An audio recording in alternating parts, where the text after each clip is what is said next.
Hello dear students, welcome back to our channel NEET universe. मेरा नाम है संजय पटेल और आज हमारा मॉक टेस्ट नंबर 25 है। तो फिजिक्स का पेपर हम लोग सॉल्व कर रहे हैं, तो देखेंगे यहाँ पे। पहला क्वेश्चन आपका दिया गया मैग्नेटिक मटेरियल के बारे में पूछा गया है। यहाँ आपको डायमैग्नेटिक मटेरियल दिया गया है, उसके बारे में 4 स्टेटमेंट दिया गया है। ठीक है, तो मैं पहले थोड़ा सा बता देता हूँ आपको। 3 तरह के मटेरियल होते हैं, एक तो फेरोमैग्नेटिक होता है, एक पैरामैग्नेटिक होता है और आपका डायमैग्नेटिक होता है। तो जो फेरोमैग्नेटिक होता है तो वो मैग्नेट से स्ट्रांगली अट्रैक्ट होता है। ठीक है, जो पैरामैग्नेटिक होता है वो फीबली अट्रैक्ट होता है और जो डायमैग्नेटिक होता है वो फीबली रिपेल होता है। ठीक है, बहुत हल्का सा रिपेल करता है उसको। डायमैग्नेटिक मटेरियल को जो भी मैग्नेट होता है वो फीबली रिपेल करता है।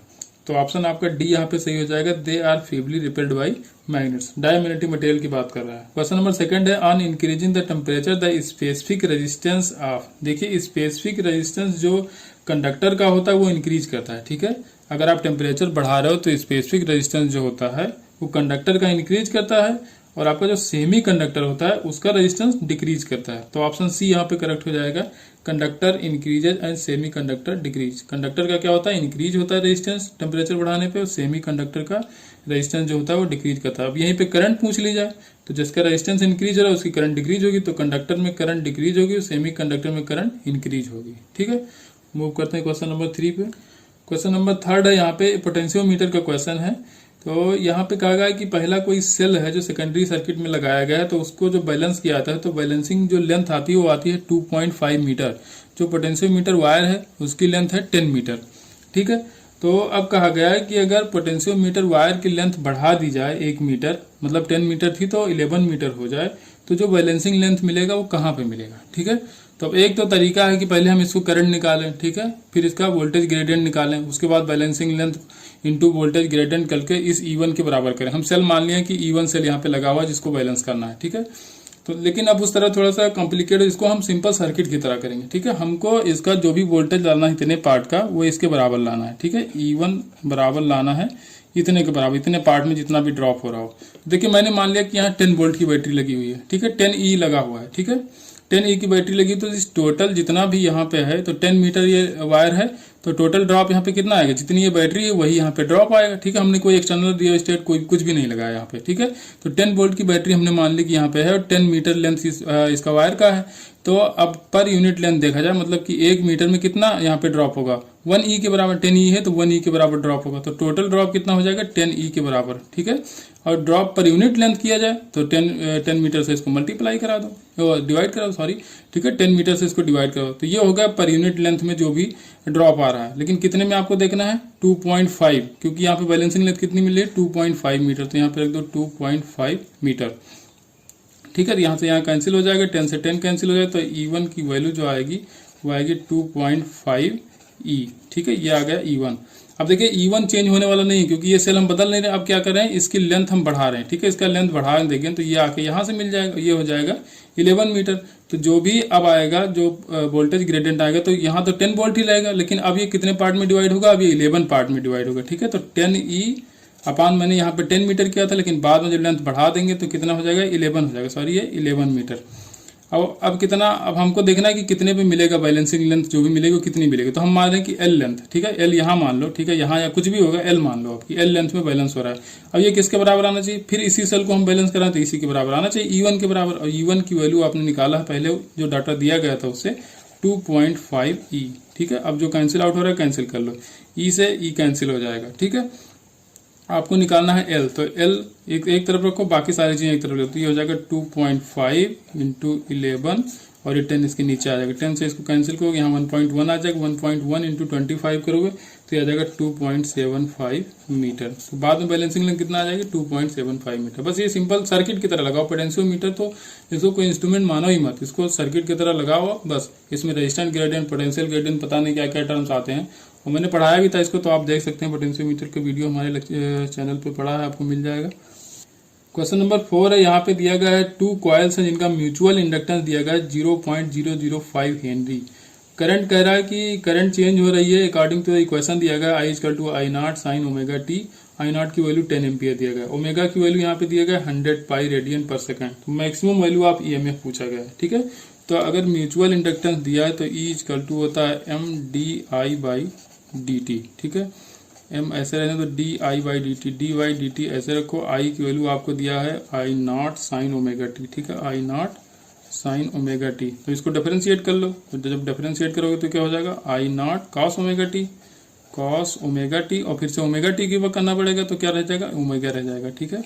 ये कॉस ओमेगा टी, ये ओमेगा, तो ओमेगा आगे आ जाएगा, तो यहाँ हो जाएगा m की वैल्यू आपको दिया गया 0.005 आई नॉट की वैल्यू दिया है यहाँ पे 10 एम्पियर दिया है, ओमेगा दिया 100 पाई, ठीक है, ये रखेंगे 100 पाई।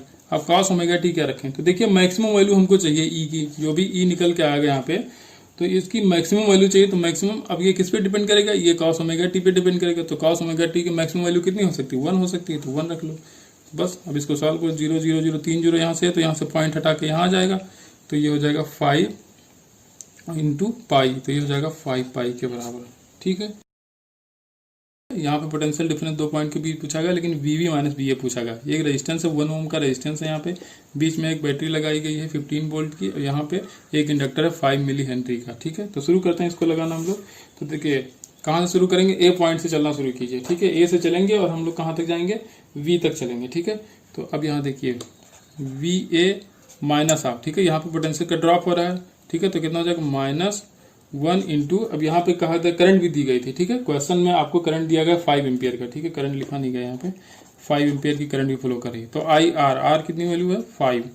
अब देखिए बैटरी बोले तो बाद वाला, ये जब मैंने इलेक्ट्रिकल सर्किट पढ़ाया था तो वहाँ पे टीपीडी बताया था, तो बहुत सही क्लियर किया था इसको कैसे किया जाता है। तो यहाँ से लिखोगे आप वी ए, रजिस्टेंस का जो भी ड्रॉप होगा उसको माइनस मिलोगे, और जब बैटरी मिलेगी तो बैटरी का बाद वाला टर्मिनल का साइन देख के आप रखोगे, ठीक है। तो बैटरी बोले तो बाद वाला, मतलब बाद वाला क्या है, पॉजिटिव टर्मिनल है, तो इसको +15 करोगे, और यहाँ पे हो जाएगा आपका plus L D i by d T, ठीक है, plus L D i by d T, D i by d T. अब करंट चेंज भी आपको दिया गया 10⁻³ एम्पियर पर सेकंड, ठीक है, ये क्वेश्चन में दिया गया। अब ये किसके बराबर हो जाएगा, वीबी के बराबर हो जाएगा। D i by d T भी दिया है, D i by d T ये दिया है 10⁻³ एम्पियर पर सेकंड, ठीक है।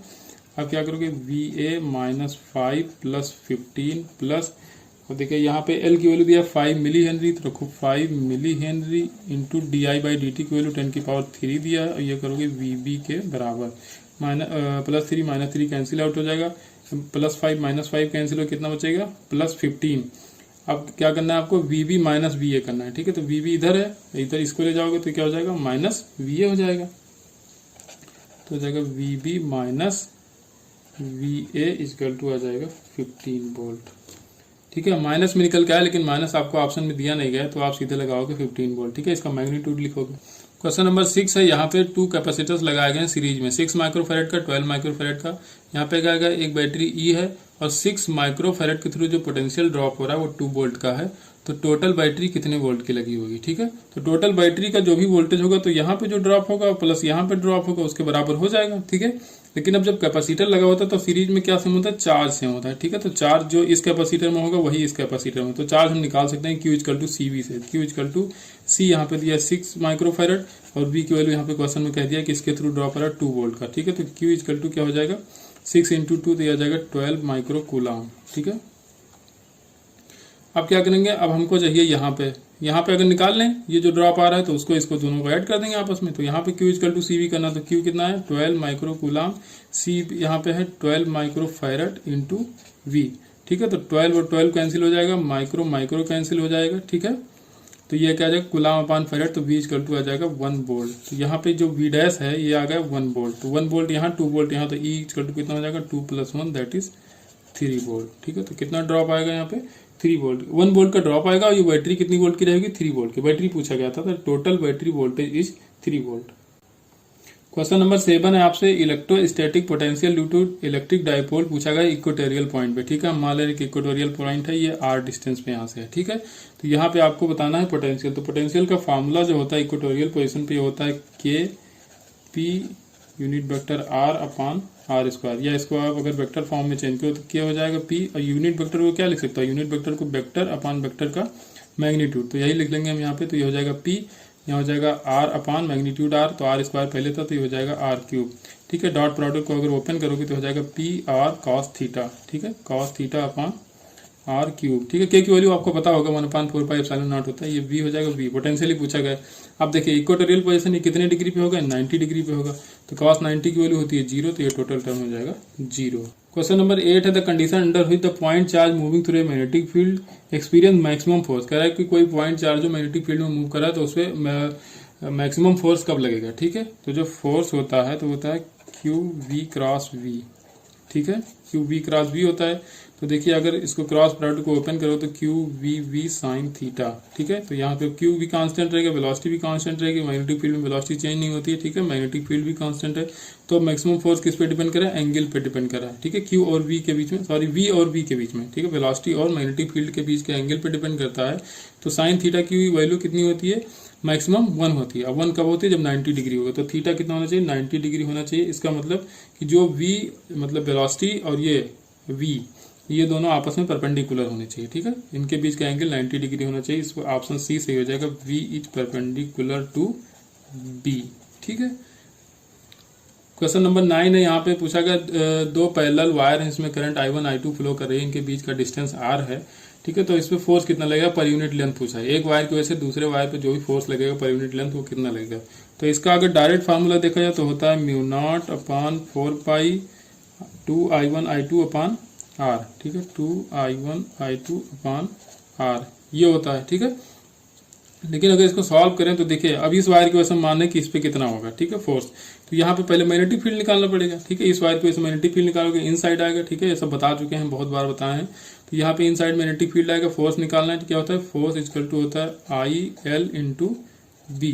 तो अब वी रखेंगे, आई किसका रखेंगे, इसका, ठीक है। तो ये I2 हो जाएगा, L पर यूनिट लेंथ करना है तो L से डिवाइड भी कर लेंगे, और V की वैल्यू, तो V की वैल्यू अगर निकालोगे यहाँ पे तो ये I2 ऐसे रहने तो L कर लोगे, पर यूनिट लेंथ है तो L से डिवाइड भी करो। V की वैल्यू हो जाएगी μ0/4π, ठीक है। इन्फानाइट लेंथ अगर है, इन्फानाइट लेंथ होता है तो क्या होता है, फिर I1 हो जाएगा अपॉन R, ठीक है। R कितना है, ये R डिस्टेंस है, स्मॉल r दिया हुआ है।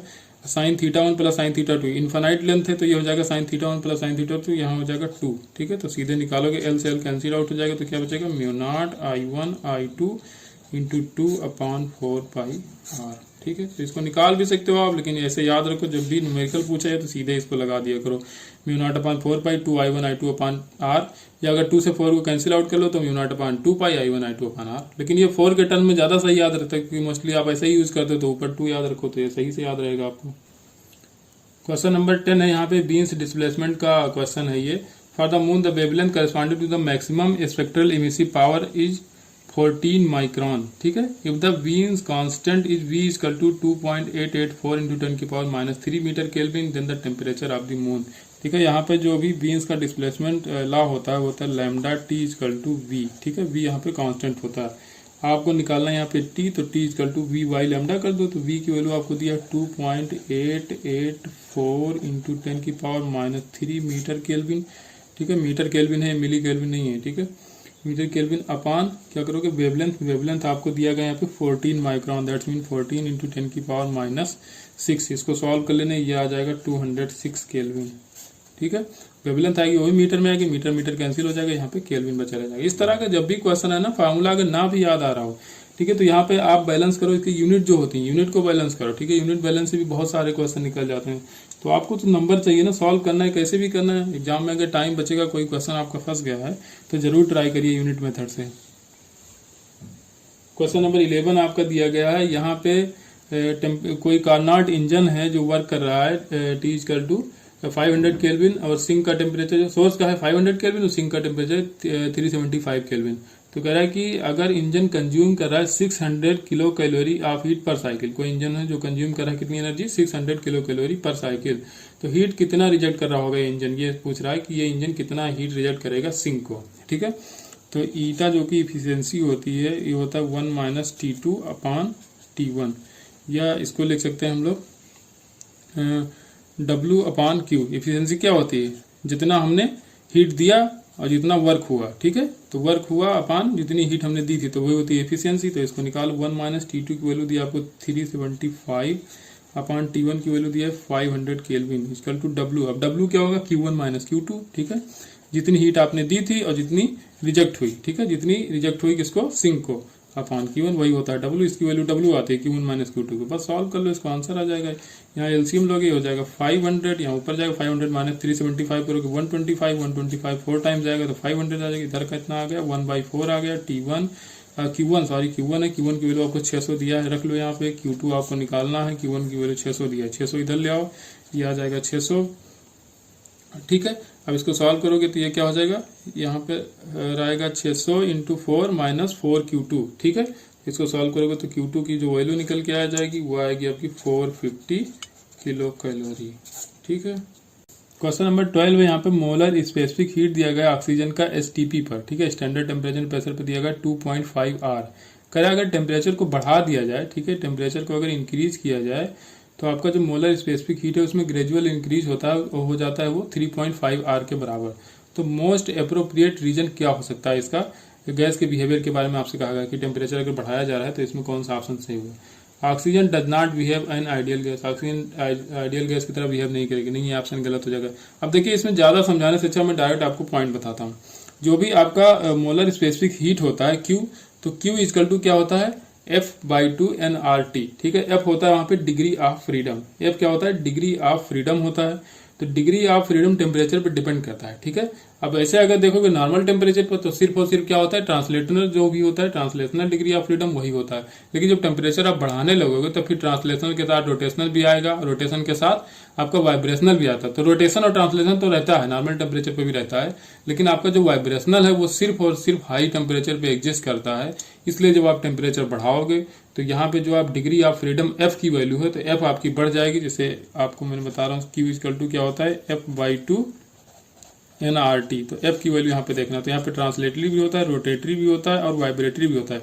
नॉर्मल टेम्परेचर पे यही दोनों पाए जाते हैं, ट्रांसलेटरी और रोटेटरी। लेकिन वाइब्रेशन ही कब होता है, जब वाइब्रेशन तो तब होता है जब टेम्परेचर बहुत ज्यादा कर दिया था। ठीक है, तो टेम्परेचर बढ़ाओगे तो F की वैल्यू बढ़ेगी, और जब F की वैल्यू बढ़ेगी यहाँ पे तब Q भी बढ़ जाएगा। तो वही यहाँ क्वेश्चन में कहा गया था। ऑप्शन डी यहाँ पे दिया, molecular vibrations gradually become effective. जो मालिकुलर वाइब्रेशंस होता है वो कंसीडर नहीं किया जाता है नॉर्मल टेम्परेचर पे, लेकिन जब हाई टेम्परेचर होगा तो उसको कंसीडर कर लिया जाता है, इसलिए ये इंक्रीज होता है आपका जो मोलर स्पेसिफिक हीट है। क्वेश्चन नंबर 13 है। यहाँ पे 1 लीटर ऑक्सीजन लिया गया है, प्रेशर उसका है 1 एटमॉस्फेयर, और 2 लीटर नाइट्रोजन गैस लिया गया, उसका प्रेशर है 0.5 एटमॉस्फेयर। ठीक है, इसको इंट्रोड्यूस किया गया किसी वेसल जिसका वॉल्यूम है 1 लीटर। अब कह रहा है if there is no change in the temperature, अगर टेम्परेचर में कोई चेंज नहीं हो रहा है, the final pressure of the mixture of the gas, final pressure आपको बताना है। ठीक है, तो PV इक्वल टू nRT आपको लगाना है, PV इक्वल टू nRT। तो मिक्सर के बाद क्या सेम रहेगा, मिक्सर के बाद जितना मोल नाइट्रोजन रहा होगा उतना ही मोल ऑक्सीजन रहा होगा। ठीक है, मिक्सर के बाद इसके मोल्स में तो चेंज होगा नहीं, तो हम टोटल मोल्स को भी बराबर कर सकते हैं, या PV अपान RT करके N भी लिख सकते हैं। ठीक है, N की वैल्यू क्या होगी, PV अपान RT। ठीक है, तो यहाँ पे N की वैल्यू करोगे तो क्या हो जाएगा, PV अपान RT। अब देखो तो हम कर लेंगे P मिक्सर अपान इंटू V मिक्सर अपान RT में कोई चेंज होगा नहीं, पहले ही कह दिया। R तो पहले ही कांस्टेंट था, टेम्परेचर कह रहा है कांस्टेंट, वो क्वेश्चन में आपको दे दिया गया है। फिर आप क्या करोगे, PO2 करोगे इंटू VO2 करोगे अपान RT करोगे, प्लस PN2 करोगे इंटू VN2 करोगे अपान RT करोगे। RT तीनों तरफ कैंसिल हो जाएगा। अब P मिक्सर आपको कैलकुलेट करना, V मिक्सर कितना रखोगे, तो भैया V मिक्सर आप ये मत रख देना कि 2 लीटर ऑक्सीजन लिया गया, 1 लीटर नाइट्रोजन लिया गया तो 3 हो जाएगा। 3 या नहीं हो, क्योंकि कोई 1 लीटर का वेसल है उसी में गैस को भरा जा रहा है, तो गैस का वॉल्यूम वही होता है जिस वेसल में वो रखी होती है। ठीक है, तो यहाँ पे वॉल्यूम 1 लीटर रखोगे। अब बस सारी वैल्यूज रख दो। P आपको दिया ऑक्सीजन का 1 एटमॉस्फेयर, वॉल्यूम दिया है 1 लीटर, प्लस नाइट्रोजन का प्रेशर दिया है 0.5 एटम, और वॉल्यूम दिया है इसका 2 लीटर। ठीक है, तो 1 ये 1 हो जाएगा, प्लस 0.5 इंटू 2 ये भी 1 हो जाएगा, 1 प्लस 1 ये हो जाएगा 2 एटमॉस्फेरिक प्रेशर। ठीक है, तो ऐसे निकाल लोगे आप सीधे। इसको क्या करेंगे, हमने इसमें सिर्फ और सिर्फ मोल्स को बराबर कर दिया। ठीक है, नंबर ऑफ मोल्स बराबर कर दिया, आपका आंसर निकल के आ गया। क्वेश्चन नंबर 14 है। यहाँ पे दिया गया है 2 sphere A and B, the ratio of their diameter, density and specific heats are 1:2, 2:1 and 1:3 respectively. The ratio of their heat capacity. ठीक है, आपको दिया गया यहाँ पे डायमीटर का रेशियो 1:2 दिया गया, डेंसिटी का रेशियो 2:1 दिया गया, स्पेसिफिक हीट का रेशियो आपको दिया गया 1:3। तो आपसे जो हीट कैपेसिटी उसका रेशियो पूछा गया, तो heat capacity Q equal to M/C। ठीक है, तो QA अपान कर दो QV, यहाँ पे क्या हो जाएगा MA। अब मास तो आपको दिया नहीं गया, तो क्या करोगे, वॉल्यूम इंटू डेंसिटी करोगे, तो वॉल्यूम 4/3 पाई RAQ ये होगा वॉल्यूम इंटू डेंसिटी का ए का इंटू सी, ठीक है, सी किसका ए का, अपान अब फिर से बी का वही सारी चीजें लिखो 4/3 आर बी का क्यूब इंटू रो बी और ये सी बी हो जाएगा, ठीक है। जो कैंसिल आउट हो रहा है कैंसिल करो, ये कैंसिल हो जाएगा 4/3 पाई 4/3 पाई, यहाँ के बचा R A upon R B का क्यूब। तो अब देखिए डायमीटर का जो रेशियो होता है तो रेशियो आपका रेडियस का भी होएगा, क्योंकि डिवाइड करोगे तो डायमीटर को जब डिवाइड करोगे तो ऊपर भी करोगे नीचे भी करोगे तो बात वो कैंसिल आउट हो जाएगा। तो जो डायमीटर का रेशियो होगा वही रेडियस का रेशियो भी आएगा, वो दिया आपको 1:2, तो 1:2 का क्यूब हो जाएगा। और डेंसिटी का रेशियो आपको 2:1 दिया है, ठीक है। रो ए अपान रो बी कितना दिया 2:1 दिया है, और सी ए अपान सी बी दिया 1:3, ठीक है। इसको सॉल्व करो, ये आ जाएगा 1/8, इसको 2 से कैंसिल आउट करोगे आ जाएगा 1/4, 1/4 इंटू 1/3 आ जाएगा 1/12 या 1:12, ठीक है। ऑप्शन बी करेक्ट हो जाएगा यहाँ पे। क्वेश्चन नंबर 15 आपको यहाँ पे दिया गया, इसमें टेंशन दी गई किसी स्ट्रिंग में, मास पर यूनिट लेंथ दिया गया है 0.2 किलोग्राम पर मीटर, लेंथ दिया गया है 0.6 मीटर, ठीक है, ये मीटर में दिया गया है। तो आपसे फ्रीक्वेंसी पूछी गई है इसमें। अब कब पूछा गया है, जब ये जो स्ट्रिंग है तो ये वाइब्रेट कर रही है सेकंड ओवरटोन मोड में, ठीक है। तो पहले हम ये बता देते हैं सेकंड ओवरटोन। देखो अगर कोई फिक्स पॉइंट है, दो फिक्स पॉइंट इनके बीच स्ट्रिंग बांधी, तो ये जो इनका वाइब्रेशन होता है इसको बोलते हैं फंडामेंटल, ठीक है, ये हो गया फंडामेंटल। अब यहाँ से एक और ऐसे कर दोगे तो ये हो जाएगा आपका फर्स्ट ओवरटोन और ये हो जाएगा सेकंड ओवरटोन, ठीक है। ये होती है फंडामेंटल, ये होगा फर्स्ट ओवरटोन, ये होगा सेकंड ओवरटोन। और ये जो वेव होते हैं हाफ वेव के बराबर, तो ये हो जाएगा λ/2, ये भी λ/2, ये भी λ/2। तो जो टोटल लेंथ है इसकी 0.6 मीटर, ये किसके बराबर है, λ/2 plus λ/2 plus λ/2, that's mean 3 λ/2 equal to हो जाएगा 0.6 मीटर। तो लैम्डा की वैल्यू निकालोगे तो 0.6 इंटू 2/3, 3 से इसको कैंसिल करोगे 0.2 का हो जाएगा 4, ठीक है। तो अब वेवलेंथ जो निकल गया है 0.4 आ गया। अब आपको चाहिए का फ्रीक्वेंसी, तो देखिए जो वेलोसिटी होती है फ्रीक्वेंसी इंटू वेवलेंथ। आपको चाहिए फ्रीक्वेंसी, लेकिन अब वेवलेंथ हमारे पास तो है, वेवलेंथ निकल है, वेलोसिटी नहीं। तो वेव की वेलोसिटी का फार्मूला होता है v=t/m, टी की वैल्यू दिया है 80, m की वैल्यू m नहीं, यहाँ पे मास पर यूनिट रखा जाता है म्यू।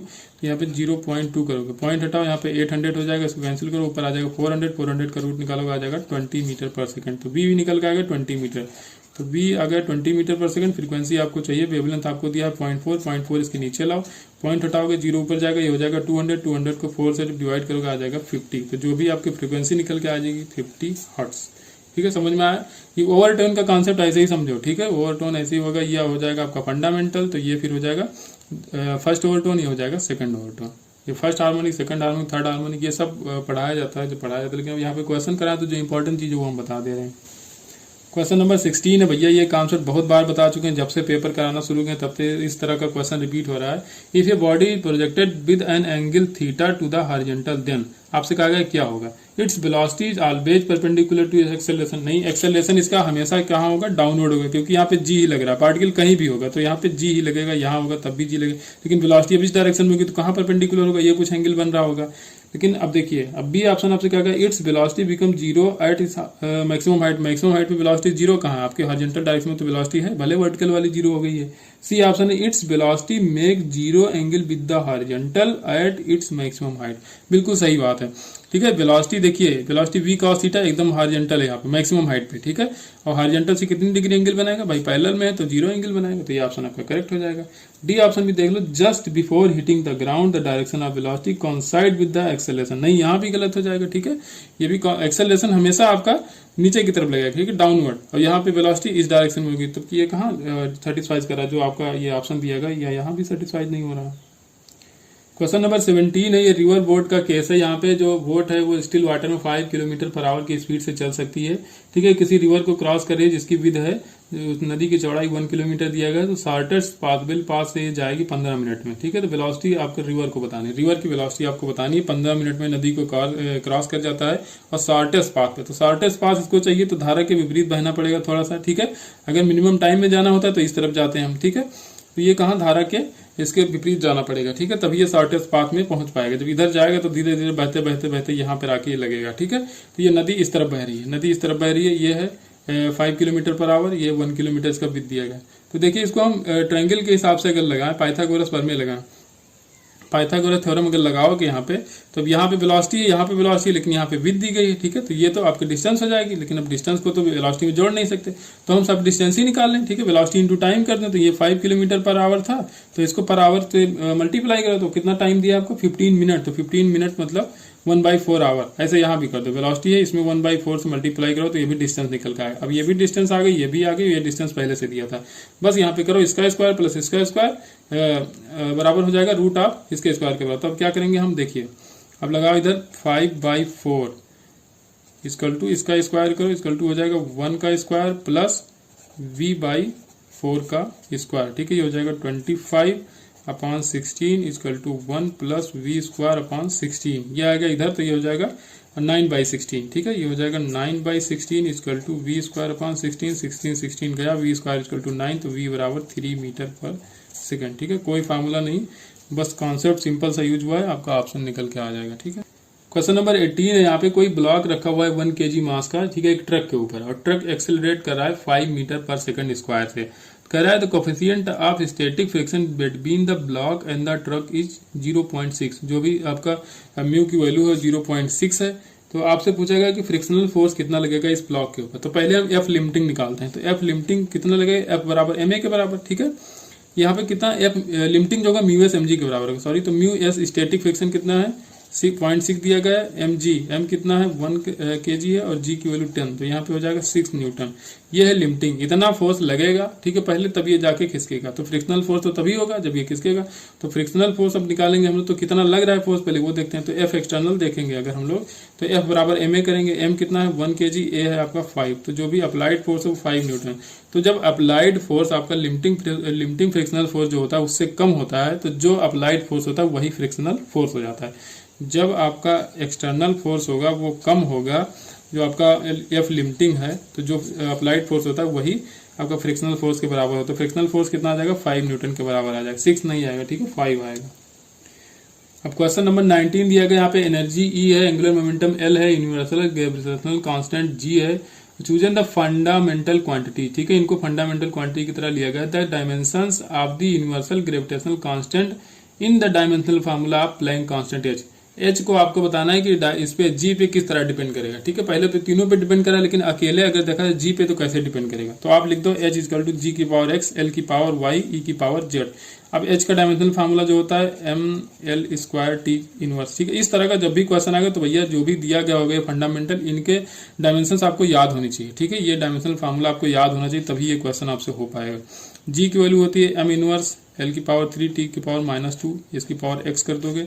ऐसे एल होता है आपका, तो एल होता है एम बी आर, वी कितना होता है एल टी इनवर्स होता है, तो L T inverse M B R, R कितना है फिर से एल में स्क्वायर कर दोगे, बस ये आ जाएगा आपका एल की वैल्यू। इसकी पावर कितना करोगे वाई, और फिर से आप ई करोगे, एनर्जी का तो सबको पता होता है एम एल स्क्वायर टी की पावर -2 होता है, जेड कर दोगे। अब हमको इक्वेशन बनानी है। ठीक है, तो यहाँ पे करोगे ये एक्स को पहले एम वाला आपको बैलेंस करना है। ठीक है, तो एम बैलेंस करोगे तो यहाँ पे एम की पावर -1 है, तो यहाँ पे हो जाएगा -x, यहाँ पे प्लस है तो यहाँ पे +y, और यहाँ पे 2 है तो यहाँ पे 2z हो जाएगा। 2z इक्वल टू एम की पावर यहाँ पे +1 है तो ये +1 के बराबर। इक्वेशन फर्स्ट बन गया। ठीक है, सेकंड। अब एल को देखो आप, तो एल यहाँ पे कितना है, एल यहाँ पे 3 है, तो ये हो जाएगा 3x, यहाँ पे 2y हो जाएगा प्लस 2y, और यहाँ पे 2z। ठीक है, 2z, ये 2 है, z है, साला एक तरह लिख जा रहा है। इक्वल टू ये हो जाएगा, यहाँ एल का स्क्वायर है तो 2 के बराबर। ये इक्वेशन नंबर सेकंड हो गई। ऐसे इक्वेशन थर्ड बना लो। 3 अननोन है तो 3 इक्वेशन आपको बनानी पड़ेगी, लेकिन निकालना आपको सिर्फ एक्स है, क्योंकि आपको जी के फॉर्म में पूछा गया है। सिर्फ एक्स निकालना है। ठीक है, सब मत कैलकुलेट करना, क्वेश्चन पढ़ लो क्या निकालना है क्या नहीं निकालना है। अब देखिए तीसरा इक्वेशन बनेगा, यहाँ पे -2x हो जाएगा, -2x, यहाँ पे हो जाएगा -y, और ये हो जाएगा -2z। ठीक है, ये -2z इक्वल टू ये किसके बराबर -1 के बराबर हो जाएगा। अब देखो ये क्वेश्चन बन गया 3। सो पहले इक्वेशन में थोड़ी सी मिस्टेक हो, यहाँ पे 2z लिख दिया, जबकि m जब हम बैलेंस करें तो यहाँ पे m का सिर्फ और सिर्फ 1 है, तो यहाँ पे सिर्फ z होगा। ठीक है, 2z नहीं होगा। तो अब यहाँ से अगर हम y प्लस जेड की वैल्यू निकालें तो ये x इस तरफ चला जाए, तो y प्लस जेड की वैल्यू आ जाएगी 1 प्लस एक्स। ठीक है, -x से इस तरफ आएगा तो प्लस एक्स हो जाएगा, तो y प्लस जेड की जो वैल्यू आएगी वो हो जाएगा 1 प्लस एक्स। ठीक है, अब ये 1 प्लस एक्स यहाँ पे, अब y प्लस जेड की वैल्यू निकल के, अब y प्लस जेड यहाँ अगर देखा जाए तो यहाँ पे 2y है प्लस 2z है। ठीक है, तो 2 कॉमन ले तो हो जाएगा 2y प्लस जेड। इस इक्वेशन में रखना है तो यहाँ हो जाएगा 2y प्लस जेड, यहाँ पे 2 कॉमन लिया तो क्या बच जाएगा 2y प्लस जेड, और इस 3x को दूसरी तरफ ले आओ तो हो जाएगा 2 - 3x। ठीक है, ये रख लिया हमने। अब y प्लस जेड की वैल्यू यहाँ पे 1 प्लस एक्स है, तो यहाँ रखो 2y प्लस जेड की जगह रखोगे 1 प्लस एक्स। ठीक है, यहाँ पे करोगे 2 - 3x। ठीक है, अब यहाँ पे क्या हो जाएगा 2, यहाँ इनसाइड मल्टीप्लाई कराओगे तो हो जाएगा 2 + 2x, और इधर हो जाएगा 2 - 3x, तो -3x इधर आ जाएगा तो 2x पहले से था तो हो जाएगा 5x। तो दूसरी तरफ हो जाएगा इधर 5x, और यहाँ पे 2 आया, 2 से अंदर मल्टीप्लाई करोगे ना 1 से, तो ये 2 आएगा, और इधर लाओगे तो यहाँ पे 2 पहले, तो 2 माइनस 2 हो जाएगा 0, तो x की वैल्यू आ गई 0।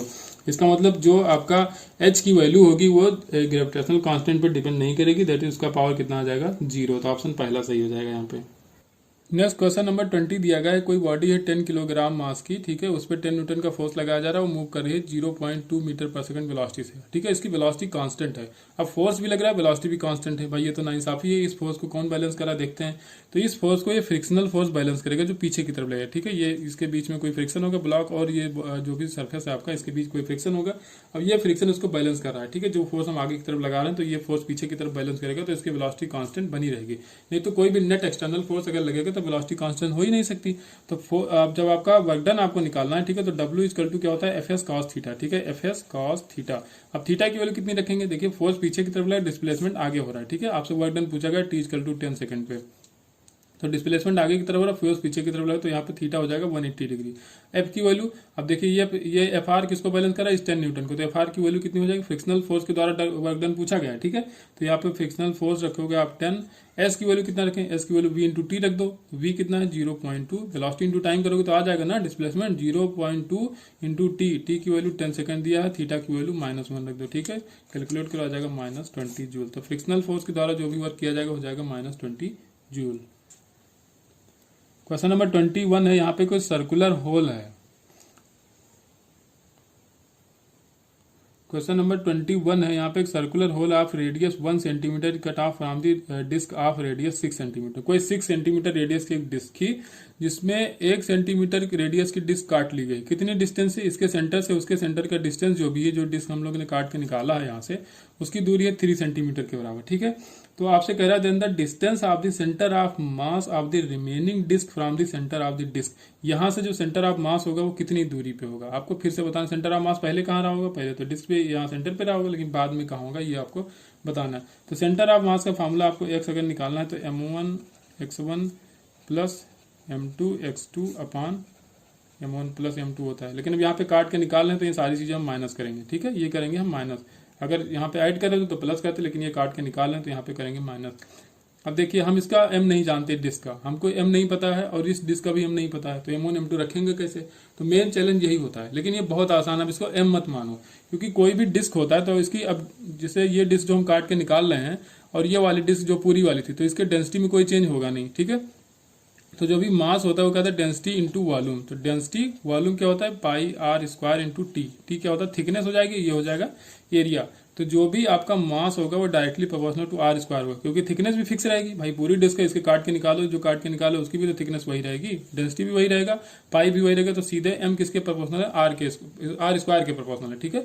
जो भी डिस्क का मास होता है वो आर स्क्वायर के प्रोपोर्शनल होता है, अगर स्फीयर होता तो यही चीज आर क्यूब के बराबर हो जाती है, ठीक है, M directly proportional to R cube हो जाता, ऐसे याद रखो। अब हम मास माने कितना इसका, तो देखो इसका कितना दिया है 6 सेंटीमीटर रेडियस दिया, तो इसके स्क्वायर के फॉर्म में आप मान लो, ठीक है। तो इसका आप मास मान लो कि ये 36 है, ठीक है, 36 m के बराबर है। मास कितना मानोगे 36, जब भी दिया जाएगा अगर 8 सेंटीमीटर दिया होता तो आप मान लेते 8 8 कितना होता है 64, ठीक है, तो आप मान लेते 64 m है। मानना ये तो कुछ भी मान लो, तो हमने मान लिया स्क्वायर के फॉर्म में था इसलिए हो जाएगा 66 m, ठीक है, 66 m इसका पूरा डिस्क का मास था। तो 1 सेंटीमीटर कितना हो जाएगा, अगर 6 सेंटीमीटर था तो स्क्वायर के फॉर्म में होता है तो 36 हो गया, तो 1 सेंटीमीटर, तो 1 का स्क्वायर 1 ही होता है, इसका मतलब जो हम डिस्क काट के निकाल रहे हैं उसका मास m हो जाएगा।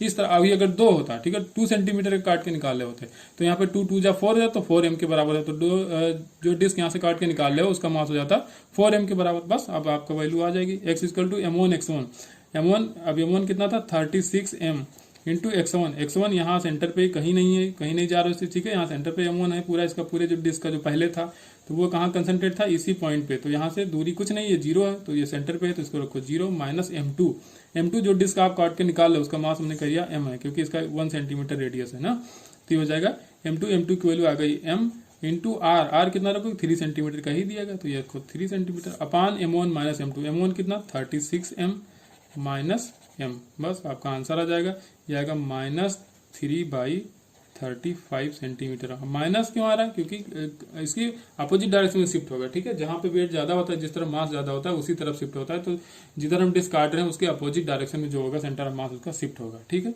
बस इस तरह आप लगाओ, कभी भी स्फीयर में पूछा जाएगा तो आर क्यूब मान के लगाना, और इसको थोड़ी डाटा चेंज करके भी लगा लेना एक बार, फिर देखना कैसे आंसर आएगा। आपको तो ये भी नहीं लिखना था, ठीक है, ये तो जीरो हो ही जाएगा, जब सेंटर पर है तो ये जीरो हो जाएगा, इसको लिखने की जरूरत ही नहीं थी। और यहाँ पे ये स्टेप भी नहीं लिखते आप, 36 माइनस सीधे 1 कर देते तो यहाँ पे 35 आ जाता, कुछ करना ही नहीं था यार। Question number 22. Find the maximum speed with which an automobile can make a circular curve radius 8 meter without slipping if the road is unbanked and the coefficient of friction between the, अरे वही लगाना है, V equal to mu s r g, V equal to mu s r into g, ठीक है। V आपको निकालना है, बाकी सारी चीज़ें आपको दी गई, रेडियस दिया गया 8 मीटर, आपको जो भी म्यू की वैल्यू दी गई वो 0.8 दी गई है, रेडियस है 8, जी की वैल्यू है 10, 0.8 को 10 से मल्टीप्लाई करो आ जाएगा 8, 8 इंटू 8 का जब स्क्वायर रूट करोगे तो आ जाएगा 8 मीटर पर सेकंड, ठीक है। अब ये आता कैसे, अगर देखना चाहो तो जो सेंटीमीटर फोर्स होता है एम स्क्वायर आर, इसको कौन बैलेंस करता है? इसको म्यू एस आर जी बैलेंस करता है, तो यहाँ से जब निकालोगे तो यही निकल के आएगा, ठीक है, व्यू की वैल्यू जो भी आएगी, क्योंकि जो फ्रिक्शनल फोर्स होता है ना वही नेसेसरी सेंटीमीटर फोर्स वही प्रोवाइड कराता है, ठीक है। तो जो नॉर्मल रिएक्शन होगा म्यू इंटू एन करोगे तो वो सेंटीमीटर फोर्स के बराबर हो जाएगा, तो mu N equal to M B square upon R करोगे तो mu S M G equal to क्या हो जाएगा? M B square upon R. तो यहाँ से जब आप वी निकालोगे तो आ जाएगा म्यू जी आर, ठीक है, म्यू एस आर जी करो या म्यू जी आर करो, ठीक है, ऐसे याद रखो। क्वेश्चन नंबर 23 है, थोड़ा अच्छा क्वेश्चन है। Imagine A light planet revolving around a very massive star in a circular orbit of radius capital R. Capital R radius में एक छोटा सा जो प्लेनेट है वो किसी मैसिव प्लेनेट के अराउंड मूव कर रहा है, ठीक है, रोटेशन कर रहा है, और उसका रिवोल्यूशन कितना है? टाइम पीरियड बोल दिया है, टाइम पीरियड ऑफ रिवोल्यूशन कितना है? टी है। If the gravitational force of attraction between the planet and the star is proportional to R की पावर -5/2, जो भी ग्रेविटेशनल फोर्स ऑफ अट्रैक्शन है उनके बीच में वो आर की पावर -5/2 के डायरेक्टली प्रोपोर्शनल है। तो आपको इसमें 4 रिलेशन बताया गया, तो क्या होगा इसमें? टी स्क्वायर किसके प्रोपोर्शनल होगा ये बताना, ठीक है। तो जो भी आपका ग्रेविटेशनल फोर्स होता है तो कुछ और नहीं, सेंटीमीटर फोर्स ही तो होता है। अपनी सेंटर की तरफ कोई भी प्लेनेट होता है तो किसी बॉडी को अट्रैक्ट करता है तो उसकी वैल्यू हो जाएगी M B square upon R. ये किसके बराबर हो जाएगा? आपको क्वेश्चन में कह दिया गया कि डायरेक्टली प्रोपोर्शनल है ये आर की पावर 5/2 के। तो यहाँ थोड़ा सा हम चेंज करेंगे, वी इक्वल टू क्या होता है? आर ओमेगा के बराबर। तो वी स्क्वायर की जगह क्या रखोगे? ये एम है, वी स्क्वायर की जगह रखोगे आर ओमेगा, तो आर ओमेगा करोगे तो आर स्क्वायर ओमेगा स्क्वायर हो जाएगा, R square omega square upon R, R से आर कैंसिल हो तो M R omega square equal to क्या हो जाएगा? आर की पावर -5/2, ठीक है। तो अब यहाँ से m तो कांस्टेंट है, ठीक है, तो ओमेगा स्क्वायर डायरेक्टली प्रोपोर्शनल हो जाएगा आर की पावर 1/2, और यहाँ पे आर जाएगा नीचे, ठीक है, ये वाला इसके नीचे जाएगा, तो नीचे से जो ऊपर ले जाओगे तो पावर में क्या हो जाएगा? माइनस हो जाएगा एक, तो ये हो जाएगा डायरेक्टली प्रोपोर्शनल टू आर की पावर -7/2। ये हो जाएगा ओमेगा स्क्वायर की जगह आप लिख सकते हो 2π/t का होल स्क्वायर, ठीक है। तो अगेन 2π क्या है? कांस्टेंट है, तो यहाँ पे 1/t स्क्वायर जो होगा डायरेक्टली प्रोपोर्शनल हो जाएगा आर की पावर -7/2, तो टी स्क्वायर जो होगा डायरेक्टली प्रोपोर्शनल हो जाएगा आर की पावर +7/2। जब टी स्क्वायर को ऊपर ले जाओगे तो क्या हो जाएगा? टी की पावर -2, तो माइनस और माइनस कैंसिल आउट होगा, तो टी स्क्वायर किसके बराबर हो जाएगा? आर की पावर +7/2 के बराबर हो जाएगा। क्वेश्चन नंबर 24 है, at what altitude the acceleration due to gravity is 25% of that of earth surface. Earth surface पे जितना भी एक्सेलरेशन ड्यू टू ग्रेविटी होती है वो 25% कितनी ऊंचाई पे हो जाएगा? तो अगर हाइट पे हम जी डैश नापने जाते हैं तो जी डैश इक्वल टू होता है g/1 + h/r का होल स्क्वायर। जी डैश कितना होगा? g/4। 25% का क्या मतलब होता है? g/4 होगा, g/4 g/1 + h/re का होल स्क्वायर g/4। ये जी कैंसिल आउट हो। अब यहाँ से देखो तो क्या हो जाएगा? 1 + h/re, 1 + h/re का होल स्क्वायर इक्वल टू हो जाएगा, ये 4 इधर जाएगा तो ये हो जाएगा 4। तो यहाँ 1 + h/re अगर स्क्वायर हटाओगे तो इधर क्या आ जाएगा? 2 आ जाएगा, h/re इक्वल टू 2 माइनस ये 1 इधर जाएगा तो -1 हो जाएगा, ठीक है। तो h इक्वल टू हो जाएगा r, यहाँ मल्टीप्लाई करो तो h इक्वल टू r। तो r के बराबर जब रेडियस ऑफ अर्थ के बराबर ऊंचाई पे आप चले जाओगे तो वहाँ पे जो g इफेक्टिव होगा वो g/4 होगा, या g जो अर्थ सरफेस पे होता है उसका 25% होगा। क्वेश्चन नंबर 25 में कोई पार्टिकल एग्जीक्यूट कर रहा है सिंपल हार्मोनिक मोशन, उसका एम्पलीट्यूड a है एंड टाइम पीरियड t है। तो आपसे डिस्प्लेसमेंट पूछा गया है जब पार्टिकल t = 2t सेकंड पे कहाँ होगा, ठीक है, उसका डिस्प्लेसमेंट आपको बताना है, टाइम पीरियड है t यहाँ पे। तो देखिए जब भी आपको टाइम दिया जाए टाइम पीरियड के मल्टीपल में, ठीक है, मल्टीपल में टाइम पीरियड के दिया जाए और इंटीजर नंबर होना चाहिए, ठीक है, इंटीजर नंबर आप मल्टीपल, क्योंकि देखिए अब जैसे मानो कि ये सिंपल हार्मोनिक मोशन यहाँ से शुरू हो रहा है मीन पोजीशन से, तो यहाँ से जाओगे यहाँ एक्सट्रीम पोजीशन, फिर से मीन, फिर से एक्सट्रीम, फिर से मीन, एक टाइम पीरियड होगा, फिर से यहाँ से चलोगे, फिर से एक्सट्रीम, फिर से मीन, फिर से एक्सट्रीम, फिर से मीन, तो फिर दूसरा टाइम पीरियड हो, तो 2 टाइम पे आप कहाँ पहुंच गए, फिर से मीन, तो यहाँ पे डिस्प्लेसमेंट जो होगा वो जाएगा 0 के बराबर। अब टी है तब भी 0, 2t है तब भी 0, 3t, 4t, 5t, जितना भी टी होगा तो यहाँ पे डिस्प्लेसमेंट 0 हो जाएगा, ठीक है। क्वेश्चन नंबर 26 ये भी आपका एसएचएम का क्वेश्चन है। यहाँ पे आपको डिस्प्लेसमेंट दिया गया 0.2 मीटर है, ठीक है, और एक्सेलरेशन दिया गया है 2 मीटर पर सेकंड स्क्वायर। आपसे एंगुलर फ्रीक्वेंसी पूछी गई, ठीक है। तो जो भी आपका एक्सेलरेशन अल्फा का इक्वेशन होता है वो होता है -(a)(ω²। ये वहीं से निकल के आया। अगर डिस्टेंस का डिस्प्लेसमेंट का अगर इक्वेशन देखा जाए तो x होता है a sin ωt, ठीक है। इसको डिफरेंशिएट करोगे तो क्या आ जाएगा, ओमेगा आ जाएगा। dx/dt करोगे तो क्या होगा, ओमेगा आ जाएगा। और यहाँ पे हो जाएगा a और साइन ओमेगा टी का क्या हो जाएगा, कॉस ओमेगा टी के फिर से ओमेगा, तो हो जाएगा कॉस ओमेगा टी। फिर से इसको डिफरेंशिएट करोगे तो आ जाएगा अल्फा, और ए ओमेगा पहले से था, कॉस ओमेगा टी का हो जाएगा माइनस साइन, तो माइनस आगे आ जाएगा माइनस साइन ओमेगा टी, और फिर से ओमेगा टी का करोगे तो फिर एक और ओमेगा आ जाएगा, तो -(ω²). लेकिन अब इसका हमको मॉड लेना है तो ये हो जाएगा a(ω²) के बराबर, ठीक है। अब आपको चाहिए क्या यहाँ पे एंगुलर फ्रीक्वेंसी, इसका ओमेगा ही तो निकालना है, तो ओमेगा निकालना है तो क्या हो जाएगा √α/a। अल्फा आपको दिया गया है 2 मीटर पर सेकंड स्क्वायर, और आपको ए की वैल्यू दी गई 0.02। 2 से इसको पॉइंट हटाओ, 0 0 बढ़ेगा, ये हो जाएगा ऊपर 100 रूट का कितना हो जाएगा 10 रेडियन आएगा, ठीक है, रेडियन पर सेकंड, क्योंकि एंगुलर फ्रीक्वेंसी है, ये रेडियन पर सेकंड निकल के आएगी, ठीक है। इसका स्मॉल r है, ठीक है। इसको वाटर में रखा गया और इसका जो एंगल ऑफ कांटेक्ट है वो 0 है, ठीक है। वाटर की डेंसिटी आपको रो दी गई, सरफेस टेंशन यहाँ पे s दिया गया है। If the angle of contact 0, ठीक है, एंगल कांटेक्ट 0 मैंने पहले बता दिया। Then the amount of heat liberated while the water rises along the capillary. जब वाटर यहाँ पे राइज करता है तो आपका कितना हीट यहाँ पे लिबरेटेड होगी, ठीक है। तो अब देखिए लिबरेटेड हीट हम कैसे निकालेंगे, तो वर्क डन पहले क्या देखें, सरफेस टेंशन कितना वर्क कर रहा है उसको देख लेंगे, माइनस जो ग्रेविटेशनल फोर्स आपका वर्क कर रहा है उसको माइनस कर देंगे, तो वही हीट जो भी जनरेट होगी उसके बराबर आ जाएगा, ठीक, हीट लिबरेटेड के बराबर आ जाएगा। तो work done by surface tension अगर देखा जाए, ठीक है, सरफेस टेंशन के द्वारा अगर वर्क डन देखोगे यहाँ पे, तो देखिए प्रेशर चेंज कितना होगा, प्रेशर चेंज होगा ρgh के बराबर, ठीक है, ρgh के बराबर प्रेशर चेंज होगा, तो ρgh के बराबर यहाँ पे प्रेशर चेंज होगा। और वॉल्यूम कितना होगा इसका, इस कैपिलरी का, ठीक है, इस कैपिलरी का जो भी वॉल्यूम होगा वो होगा πr², ये तो हो गया इसका क्रॉस सेक्शनल एरिया, ठीक है, और प्लस जो भी हाइट होगी उसकी मल्टीप्लाई करा देंगे तो इसका आ जाएगा वॉल्यूम। तो ये हो जाएगा work done by surface tension. और अब आपको निकालना है वर्क डन बाई ग्रेविटी, ठीक है, वर्क डन बाई ग्रेविटी। तो ग्रेविटी कितना वर्क करती है, mgh के बराबर करती है। तो फिर से हमको मास नहीं पता है तो फिर से इसका वॉल्यूम रखो, πr²h, ये हो गया वॉल्यूम, इंटू करो डेंसिटी, तो ये हो गया आपका मास m हो गया, और g इंटू एच, mgh/2, क्योंकि अगर h हाइट तक ये राइज कर रहा है तो इसका जो सेंटर ऑफ मास होगा तो आधी हाइट पे होगा, ठीक है, h/2 पे। तो यहाँ पे जो h की वैल्यू रखेंगे mgh की जगह mgh/2 रखेंगे, ठीक है, ये हो गया m की वैल्यू, हो गया g, ये हो गया h/2। अब हमको निकालना है हीट कितना लिबरेट होगी, तो work done by surface tension minus work done by gravity. तो यहाँ पे क्या आपका ρgh या πr² into ρg minus πr² h ρg, πr² h ρg/2 है यहाँ पे, ठीक है। अब h की वैल्यू कितनी होती है, तो h की वैल्यू जो कैपिलरी में राइज करता है वाटर उसकी वैल्यू होती है आपका 2s। s क्या है यहाँ पे, सरफेस टेंशन है, यहाँ पे r ρg, इसका क्वेश्चन भी करा सके हैं, ठीक है। ये तो पूछा जाता है कि इसकी रेडियस अगर चेंज की जाए तो हाइट में कितना चेंज होगा, तो हाइट जो भी होती है राइजिंग हाइट जो होती है वो इनवर्सली प्रोपोर्शनल टू r होती है, ठीक है। यहाँ पे cos थीटा भी होता है, लेकिन अब cos थीटा यहाँ पे 0 हो जाएगा, ठीक है। तो एंगल ऑफ कांटेक्ट 0 कह दिया पहले ही, ठीक है, तो यहाँ पे सीधे cos थीटा की वैल्यू 1 हो जाएगी, तो 2s/r ρg, तो h की जगह आप ये वैल्यू रख लेंगे, ठीक है। तो यहाँ से जब आप q कैलकुलेट करें, अब ये q आ जाएगा, ठीक है, यहाँ पे जो भी हीट का चेंज आएगा। अब ये work done by surface tension minus work done by gravity, तो यहाँ पे जो निकल के आएगा चेंज वही हो जाएगा हीट जनरेट। यहाँ पे आ जाएगा 2πs²/ρ इंटू जी, ठीक है। ये वर्क डन में कंफ्यूज मत होना, ये पीवी तो वर्क डन होता है, वॉल्यूम इंटू प्रेशर, ठीक है, तो अभी तो वर्क डन के बराबर हो, तो वही तो किया हमने, वॉल्यूम कर लिया और प्रेशर कर लिया, प्रेशर में जो चेंज हो रहा है, ठीक है। तो इससे निकालोगे तो क्यू की वैल्यू, बस यहाँ पे क्या करना है, एलसीएम लेना है, बाकी जो कटना होगा कट जाएगा, एच की वैल्यू रख दोगे तो ये आंसर आ जाएगा आपका। क्वेश्चन नंबर 28 है। यहाँ पे कोई क्लोज कंपार्टमेंट है, उसमें गैस भरी हुई, ठीक है, इसको मूव कराया जा रहा है, सम एक्सेलरेशन इसको दिया गया हॉरिजॉन्टल डायरेक्शन में, इसमें कह रहा है neglect the effect of gravity, ठीक है, ग्रेविटी के इफेक्ट को नेग्लेक्ट कर देना है। आपको प्रेशर बताना है कि कहाँ प्रेशर का इफेक्ट ज्यादा पड़ेगा, ठीक है, प्रेशर कहाँ कम होगा कहाँ ज्यादा होगा। तो देखिए अगर यहाँ पे एक्सेलरेशन इस पे लग रहा है आगे की तरफ, तो जो भी इसमें गैस होगी पीछे की तरफ भागेगी, ठीक है, पीछे की, क्योंकि इस पे एक सूडो फोर्स लगेगा पीछे की तरफ, ठीक है, तो पीछे की तरफ भागेगी, तो पीछे वाली वाल पे क्या होगा, फोर्स ज्यादा होगा, तो यहाँ पे प्रेशर भी ज्यादा, क्योंकि एरिया में कोई चेंज होने रहा, तो प्रेशर इक्वल टू क्या होता है, फोर्स अपॉन एरिया, ठीक है। तो इसमें क्या, एरिया में कोई चेंज होने रहा, फोर्स पीछे बढ़ रहा है, तो पीछे वाली वाल पे प्रेशर बढ़ जाएगा। आगे पे क्या इफेक्ट, आगे वाली वाल पे कम हो जाएगा प्रेशर।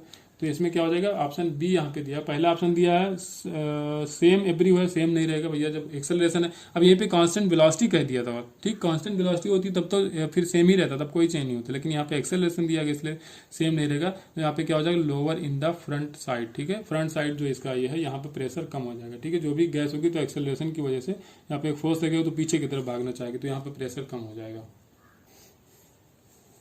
क्वेश्चन नंबर 29 दिया गया, when A ceiling fan is switch on it make 10 rotation in the first 4 second. ये कितना 10 रोटेशन बनाता है फर्स्ट 4 सेकंड में।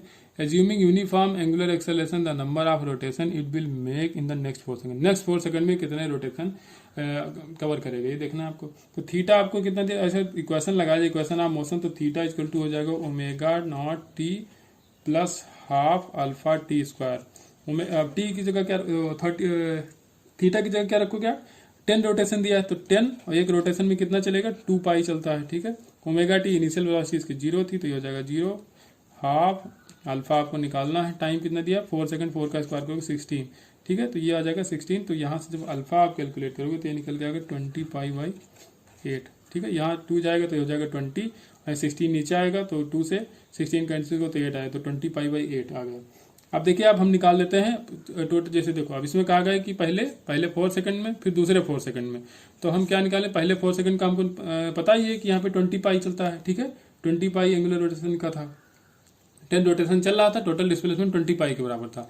अब नेक्स्ट 4 सेकंड में पूछा है तो हम निकाल लें 8 का, 0 से लेके 8 तक निकाल लें, फिर क्या करेंगे 8 में से 4 वाला माइनस कर देंगे तो भी तो निकल के आ जाएगा कि नेक्स्ट 4 में कितना आया, तो वहां से हम निकालते हैं। तो अब थीटा की वैल्यू निकालेंगे omega naught into T plus half alpha, alpha की वैल्यू है 20 पाई बाई 8 और टी स्क्वायर, टी की जगह हम रखेंगे 8 क्योंकि हम आपको 0 से लेकर 8 तक लेके चल रहे हैं, तो ये हो जाएगा 64, ये हो जाएगा आपका 0 क्योंकि इनिशियल 0 था, यहाँ से जो कैंसिल होगा 8 8 जा 64 और यहाँ पे 2 4 जा 8 और 20 इंटू 4 ये हो जाएगा 80 पाई, तो जो थीटा की वैल्यू आ गई 80 पाई के बराबर आ गई।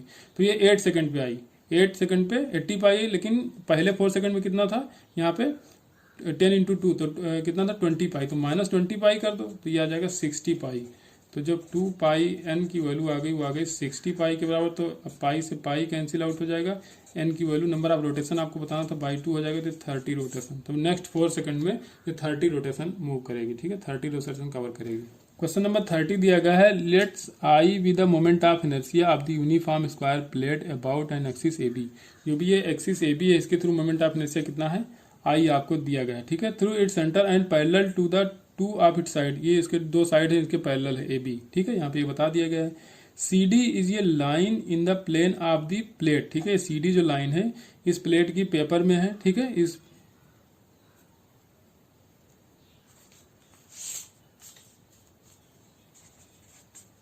क्वेश्चन नंबर 30 यहाँ पे दिया गया है, मोमेंट ऑफ इनर्शिया आपको बताया गया कि जो ए बी ये लाइन है, ए बी लाइन इसके प्लेन में है, ठीक है, ये जो एक प्लेट है स्क्वायर प्लेट है इसके प्लेन में ए बी लाइन, इसके थ्रू जो मोमेंट ऑफ इनर्शिया है वो आई के बराबर है, ठीक है, ये कह दिया गया है। फिर कहा गया सी डी इज ये line in the plane of the plate, इस प्लेट के प्लेन में सी डी एक लाइन है, ठीक है, वो पास हो रही है सेंटर से पास हो रही है और थीटा एंगल बना रही है ए बी से, ठीक है, ए बी से थीटा एंगल बना रही है। देखिए यहाँ से पास नहीं हुआ, ये ध्यान रखना, यहाँ से पास नहीं हो रहा है, ठीक है, बस ये कहा इसका एंगल थीटा बना रहा है ए बी लाइन से थीटा बना, लेकिन ये प्लेन में ए बी है, ठीक है, प्लेन में ए बी था, किसके प्लेन में, ये जो प्लेट है आपका इसी के प्लेन में है, ठीक है। तो अब कह रहा है कि the moment of inertia of the plate about the axis of C D is equal to, इस सी डी के थ्रू आपको मोमेंट ऑफ इनर्शिया बताना है, ठीक है। तो अब इसमें ज्यादा दिमाग नहीं लगाना, आप पहले इसमें यूज करो सिमेट्री, ठीक है, सिमेट्री जैसे कि अब ये स्क्वायर है तो ये बराबर पार्ट में अगर डिवाइडेड है तो यहाँ से ए बी ये है तो ये भी ये डैश बी डैश है, ठीक है, तो जो मोमेंट ऑफ इनर्शिया इसके थ्रू होगा वही मोमेंट ऑफ इनर्शिया यहाँ भी होगा, तो जो आई ए बी होगा वही हो जाएगा आई ए डैश बी डैश के बराबर, ठीक है।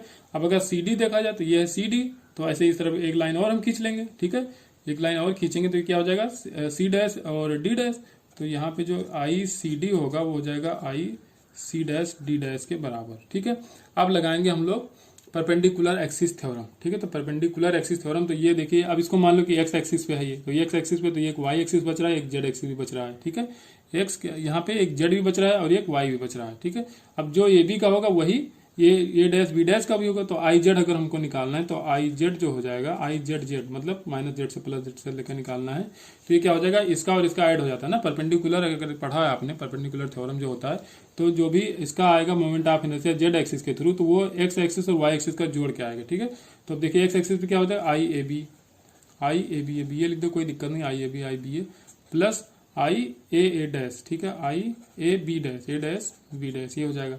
अब अगर एक बार और देखा जाए आई जेड जेड, तो ये किसके बराबर हो जाएगा, ये सी डी के बराबर भी हो जाएगा। ठीक है, क्योंकि ये सी डी और ये सी डैश डी डैश ये भी तो आपस में परपेंडिकुलर हैं, तो इनके एक्सिस पे अगर जेड पे जाओगे तो फिर वही हाल हो जाएगा एक्स वाई वाई का। ठीक है, तो यहाँ पे ये हो जाएगा इसके बराबर आई सी डी या प्लस आई सी डैश डी डैश।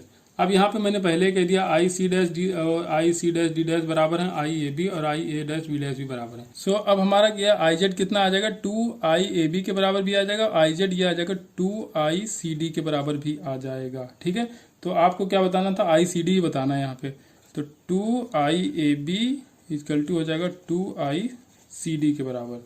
ठीक है, और जो आपका ये आई ए बी दिया है वो आई के बराबर दिया था। ठीक है, आई ए बी पहले ही आई के बराबर दिया था, तो 2 इंटू आई हो जाएगा और ये आपका 2 इंटू आई सी डी, 2 कैंसिल आउट हो जाए, तो आई सी डी जो निकल के आ जाएगा वो आई के बराबर आ जाएगा। ठीक है, इसमें परपेंडिकुलर एक्सिस यूज हुआ है, वो आपको ध्यान रखना है बस। ठीक है, और सिमेट्री आपको, सिमेट्री जैसे मैंने कह दिया यहाँ सिमेट्री से ये बराबर होगा, तो सिमेट्री मतलब अब जैसे जो भी आपका जो मोमेंट ऑफ इनर्शिया होता है वो मास का डिस्ट्रीब्यूशन ही तो देखा जाता है। ठीक है, कि कितनी दूरी पे, तो मास का डिस्ट्रीब्यूशन अगर यहाँ से ए बी से देखोगे तो जितनी दूरी पे इधर है उतनी दूरी पे इधर है। ऐसे जब ये स्क्वायर प्लेट है तो जो आप यहाँ A B dash B dash करोगे तो जो डिस्ट्रीब्यूशन यहाँ पे उतनी दूरी पे तो है मास का डिस्ट्रीब्यूशन, इसीलिए सिमेट्री लग गया, यहाँ आई ए बी और आई ए डैश बी डैश बराबर हो गए। ठीक है, इसी तरह अगर सी डी देखा जाए तो जहां से ये देखिए ये ऊपर से कट रहा है तो यहाँ ये नीचे से कट रहा है, ऐसे यहाँ से देखिए ये नीचे से कट रहा है तो यहाँ पे ये ऊपर से कट रहा है, तो ये भी सिमेट्री एंगल लग जाएगा, यहाँ पे सिमेट्री लगेगा।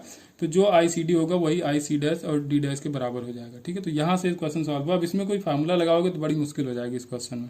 यहाँ पे दिया गया the shortest wavelength of X ray emitted from the X ray tube depends on. देखिए, तो ये जितना एक्सरे ट्यूब पे पोटेंशियल डिफरेंस लगाया जाता है, ठीक है, जो भी पोटेंशियल डिफरेंस अप्लाई किया जाता है तो बस उसी के डिपेंड होता है, उसी पे डिपेंड करता है। तो voltage applied to the tube पे डिपेंड करेगा। जो भी शॉर्टेस्ट वेवलेंथ होगी एक्सरे की जो इमिट हो रही है एक्सरे ट्यूब से, तो वो सिर्फ और सिर्फ वोल्टेज जो अप्लाई किया जाता है उस पर डिपेंड करती है।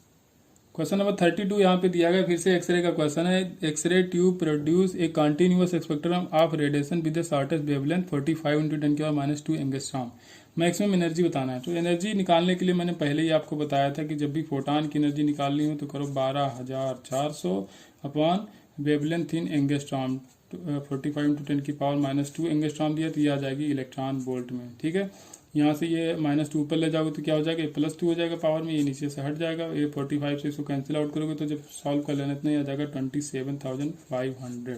क्वेश्चन नंबर 33 दिया गया, half life period of I-131 is 8 day. ठीक है, हाफ लाइफ दिया गया आयोडीन 131 का। ठीक है, given sample of iodine at a time t = 0 we can assert that, हम कह सकते हैं no nucleus will decay before t = 4 second. नहीं भैया, न्यूक्लियस देखिए डिके होना शुरू हो जाएगा, भले हाफ लाइफ उसका 8 डेज है, हाफ लाइफ 8 डे है और तो 8वें दिन तो वो आधा हो जाएगा, लेकिन उसका जो डिसइंटीग्रेशन होगा वो तो शुरू ही हो जाएगा। ठीक है, जो डिके होगा वो शुरू हो जाएगा टी से, जैसे आप 0 आगे बढ़ोगे, ठीक है, आफ्टर t = 0 डिके शुरू हो जाएगा। ठीक है, तो इसमें बाकी किसी ऑप्शन में ध्यान ही नहीं देना, यहाँ पे लास्ट ऑप्शन दिया हुआ है, एक गिवन न्यूक्लियस में decay at any time after t = 0। जैसे ही t = 0 के आप आगे बढ़ोगे डिके वहां पे शुरू हो जाएगा। क्वेश्चन नंबर 34 यहाँ पे, maximum kinetic energy of photo electron emitted from the surface when the photon of energy 6 electron volt fall on it is 4 electron volt. Kinetic energy जो के मैक्स दिया आपका, तो क्वेश्चन नंबर 34, तो के मैक्स आपको दिया है 4 इलेक्ट्रॉन वोल्ट, और के मैक्स जो होता है वो EV0 के बराबर होता है। V0 यहाँ पे क्या होता है, स्टॉपिंग पोटेंशियल। तो के मैक्स की वैल्यू यहाँ पर रख दो 4 electron volt, electron electron cancel हो जाएगा, तो जो V0 की वैल्यू आ जाएगी आज की 4 वोल्ट। ठीक है, अब ये देखिए ऑप्शन में आपका निगेटिव नहीं दिया गया, अगर निगेटिव दिया होता तो आप निगेटिव लगाते, अगर -4 दिया होता है, अगर स्टॉपिंग पोटेंशियल आपसे पूछा गया माइनस में आंसर ना, आंसर आपको पॉजिटिव में ही आएगा, लेकिन आपको माइनस में आंसर देना पड़ेगा। अगर ऑप्शन में नहीं है माइनस प्लस दिया है तो आप प्लस लगा दो, कोई दिक्कत नहीं है। ठीक है, इस तरह का क्वेश्चन आ चुका है इसलिए मैं बोल रहा हूँ। Question number 35, work function of the metal surface is 4 electron volt. Work function 4 electron volt दिया गया। Longest wavelength of the light that can causes the photo electron emission from the surface. कह रहा है लॉन्गेस्ट वेवलेंथ कितनी हो चाहिए, कितनी सबसे ज्यादा वेवलेंथ की लाइट होगी वो यहाँ से किसी फोटो इलेक्ट्रॉन को इमिट कर दे, उससे ज्यादा वेवलेंथ पे इमिशन नहीं होगा। ठीक है, तो आपको एनर्जी निकालना। ठीक है, तो बस जो भी एनर्जी आएगी, जो भी लॉन्गेस्ट वेवलेंथ है इसके थ्रू जो एनर्जी आ रही है उसको इस वर्क फंक्शन के बराबर कर दो, तो 4 इलेक्ट्रॉन वोल्ट एनर्जी। फिर मैंने जो बताया था अभी E इक्वल टू जब 12,400 बटे एंगस्ट्रॉम में रख दो वैल्यू। ठीक है, वेवलेंथ की। तो देखिए इलेक्ट्रिक कितना लाना है एनर्जी, आपको 4 इलेक्ट्रॉन वोल्ट लाना है और आपको 12,400 अपॉन लैम्डा इन एंगस्ट्रॉम करना है यहाँ पे। तो आपको लैम्डा चाहिए तो लैम्डा उस तरफ ले जाओ, 12,400 बटे 4 इलेक्ट्रॉन वोल्ट यहाँ पे करो। ठीक है, ये आ जाएगा। इलेक्ट्रॉन वोल्ट यहाँ भी था तो इलेक्ट्रॉन वोल्ट नीचे आएगा तो इलेक्ट्रॉन वोल्ट वोल्ट कैंसिल हो जाएगा, ये आ जाएगा एंगस्ट्रॉम में। तो लैम्डा इक्वल टू यहाँ से कैंसिल करो तो 4 3 जा 12 हो जाएगा, 4 1 जा 4, ये हो जाएगा 300, ये आ जाएगा 3100 एंगस्ट्रॉम। लेकिन ऑप्शन में आपको नैनोमीटर दिया तो 310 नैनोमीटर हो जाएगा। क्वेश्चन नंबर 36 दिया गया, बहुत ही आसान है। At absolute zero silicon act है। देखिए सिलिकॉन ऐसे तो होता है सेमीकंडक्टर मटेरियल, ठीक है, लेकिन यहाँ पे जब एब्सोल्यूट जीरो लगे तो ये इंसुलेटर की तरह काम करेगा। ठीक है, परफेक्ट इंसुलेटर की तरह काम करेगा एट एब्सोल्यूट जीरो पे। ठीक है, मूव करते हैं क्वेश्चन नंबर 37। ये भी आसान क्वेश्चन। देखिए एंड गेट है, ये पूरा ये एंड गेट का सिंबल बना हुआ है, ये एंड है, इसके आगे अगर नॉट गेट लगा दिया तो ये हो जाता है नैंड गेट। तो यही पूछा गया आपसे ऑप्शन में कि क्या है, तो ये नैंड गेट होगा, बस कुछ नहीं इसमें।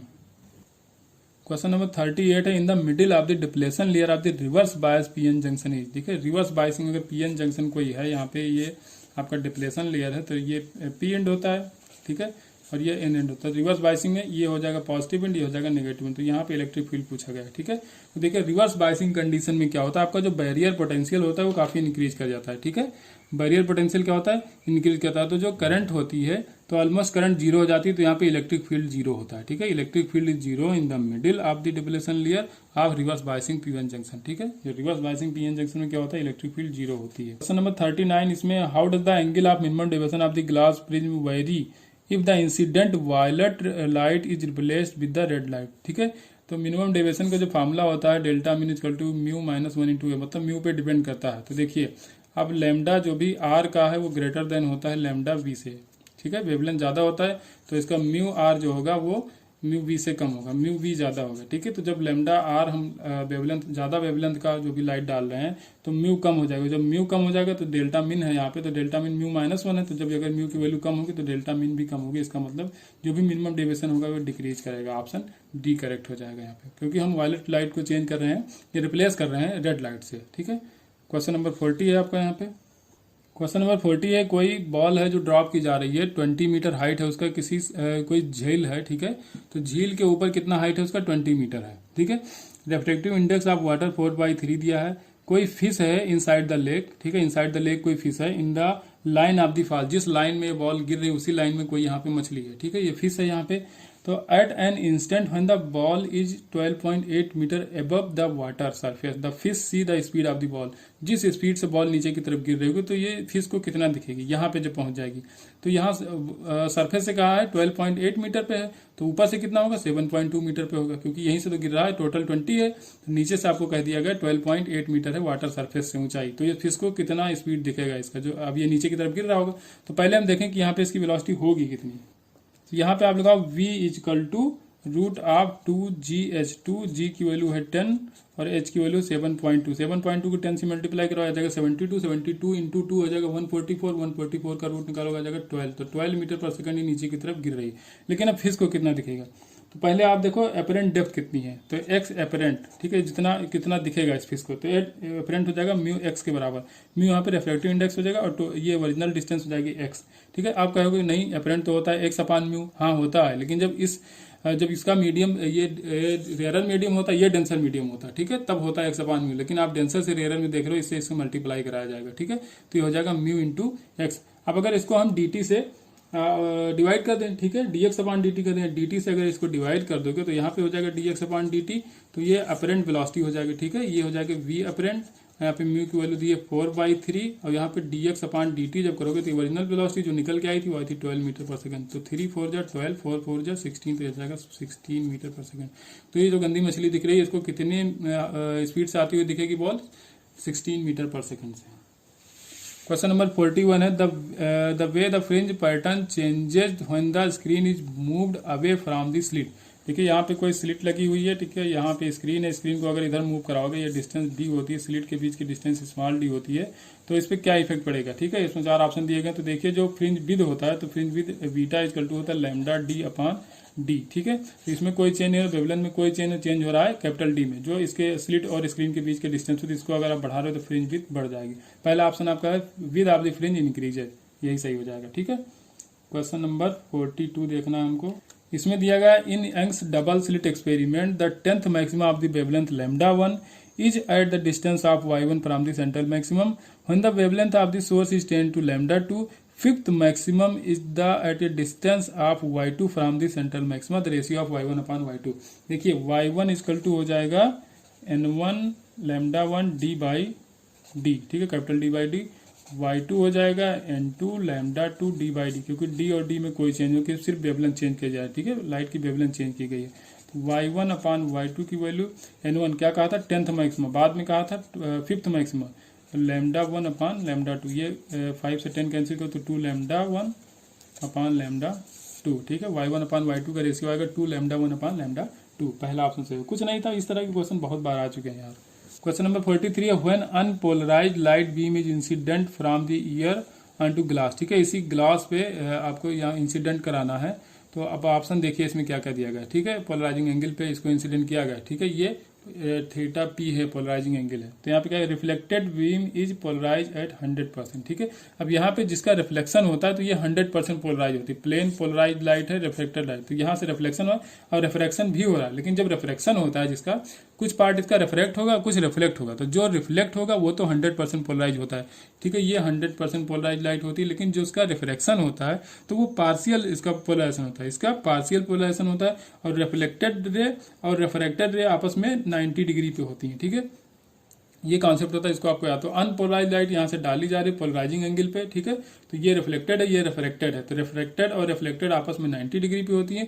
और जो रिफ्लेक्टेड रे होती है वो 100% पोलराइज होती है, और जो रिफ्रैक्टेड रे होती है, ठीक है, रिफ्रैक्टेड लाइट होती है, वो पार्शियल पोलराइज होती है। तो ऑप्शन पहला आपका दिया गया रिफ्लेक्टेड बीम इज पोलराइज 100%। ठीक है, तो ये एकदम करेक्ट हो जाएगा। क्वेश्चन नंबर 44 है write down the output at x for the input a equal to 0, b equal to 0 and a equal to 1, b equal to 1। तो यहाँ पे ये ग्राफ दिया गया है। ठीक है, ये गेट दिए गए हैं, ग्राफ नहीं गेट है ये। ठीक है, तो आप देखिए अब यहाँ पे क्या है नैंड गेट। तो नैंड गेट पे क्या होता है a डॉट b का बार, ये a डॉट b का नॉट। तो देखिए ये डॉट बी का नॉट होगा, यहाँ से क्या आएगा v, तो ये आ जाएगा v। अब यहाँ से ये आर गेट है, तो जो भी आउटपुट इसका हम मान लें कि y निकल के आ रहा है, ये डॉट बी नॉट का आउटपुट y आ रहा है, तो यहाँ पे y इनपुट होगा फिर से, तो यहाँ पे v इनपुट हो रहा है। तो यहाँ पे क्या हो जाएगा x की वैल्यू जो आएगी वो y प्लस b आएगी। अब देखिए पहले दिया गया a की वैल्यू 0, b की वैल्यू 0, तो a 0 b 0, तो a 0 डॉट 0 0 और 0 का नॉट क्या हो जाएगा 1, तो मतलब y की वैल्यू जब आएगी 1 और b 0 ही दिया था। ठीक है, तो आगे आओगे तो y की वैल्यू 1 है, b है 0, तो ये आ जाएगा 1। तो x की वैल्यू पहले कितना आ गई 1। अब बाद में क्या दोनों की वैल्यू 1 1 किया गया, तो यहाँ से 1 इनपुट हो रहा है, यहाँ से भी 1 हो रहा है, तो 1 1 जाएगा, तो 1 इंटू 1 का वैल्यू क्या हो जाएगा 1 इंटू 1 का 1 हो जाएगा, उसका बार लगा तो 0 हो जाएगा। तो y इक्वल टू यहाँ पे आ जाएगा 0। दूसरी कंडीशन में y इक्वल टू 0 आ गया। अब b तो फिर से 1 है, क्योंकि कह दिया गया था कि एक बार 0 0 रखना था दोनों का, दूसरी बार 1 1 रखना, दूसरी बार 1 1 रखना। तो b तो फिर से 1 है, अब पहले 0 था, बाद में कितना होगा 1 होगा। अब यहाँ पे फिर से क्या करना है y प्लस b, y कितना होगा y इस बार 0 है तो b 1 होगा। पहले क्या था y 1 आया था तो b 0 था, तो फिर से 1 आ गया। तो जो भी आउटपुट इसका आएगा तो x इक्वल टू 1 एंड 1 ही आएगा। क्वेश्चन नंबर 45 दिखने में काफी बड़ा है, सेंटर ऑफ मास पूछा गया। इसमें 2 blocks of masses 10 kg and 4 kg are connected by a spring of negligible mass. इनका मास कितना दिया गया, नेग्लिजिबल है, इसको नहीं दिया गया। And the place on the frictionless horizontal surface and impulse give to velocity 14 metre per second to the heavier block. ये हैवियर ब्लॉक को एक इम्पल्स दिया गया जिससे इसमें 14 मीटर पर सेकंड की वेलोसिटी जनरेट हुई है। तो आप डायरेक्शन क्या है उसकी, लाइटर ब्लॉक की डायरेक्शन में है। ठीक है, जो लाइटर ब्लॉक आपका है 4 kg का, उसकी डायरेक्शन में यहाँ पे वेलोसिटी आई है। तो आपसे पूछेगा सेंटर ऑफ मास की वेलोसिटी बताओ। ठीक है, the velocity of the centre of मास। तो VCM आपको निकालना है, तो क्या करोगे m1 b1 plus m2 b2 upon m1 plus m2। m1 की वैल्यू 10 kg, b1 की वैल्यू 14 प्लस m2 की वैल्यू 4 kg और यहाँ v2 की वैल्यू है 0 अपान m1 प्लस m2, ये 10 प्लस 4। ऊपर कितना आएगा 14 इंटू 10 140 आ जाएगा, नीचे कितना है 14, 41 नहीं 14 है। इसको करोगे तो डिवाइड करोगे तो आ जाएगा 10, तो ये आएगा 10 मीटर पर सेकेंड। सो हमारा आज का पेपर हुआ पेपर नंबर 25। नेक्स्ट हम लोग करेंगे पेपर नंबर 26। तो आप लोग ऐसे ही चैनल को प्यार देते रहिए और हमारी वीडियो को लाइक कीजिए, शेयर कीजिए अपने फ्रेंड के साथ, सब्सक्राइब कर लीजिए चैनल अगर आपने सब्सक्राइब नहीं किया हुआ है। बार बार बोलना बेकार लगता है, शुरुआत में मैं बोलता भी नहीं हूँ। तो जो लोग लास्ट तक पहुँचे हैं, बहुत कम ही लोग लास्ट तक पहुँचते हैं, तो अगर आप पहुँचे हैं यहाँ तक तो कैसा लगा आपको पेपर देख के ज़रूर अपना फीडबैक दीजिए, तो इससे हमको काम करने में और अच्छा लगेगा। ठीक है, आपके कमेंट आ रहे हैं, बहुत सारे लोगों के कमेंट आ रहे हैं, बहुत अच्छा लग रहा है सुन के, देख के। ठीक है, तो हम ऐसे ही आपको पेपर पूरे कराते रहेंगे, आप अपना सहयोग दीजिए, हम आपको अपना सहयोग देते रहेंगे और लास्ट तक हम लोग साथ ही रहेंगे। ठीक है, चलिए इसमें इतना ही, बाकी मिलेंगे नेक्स्ट वीडियो में। Thank you.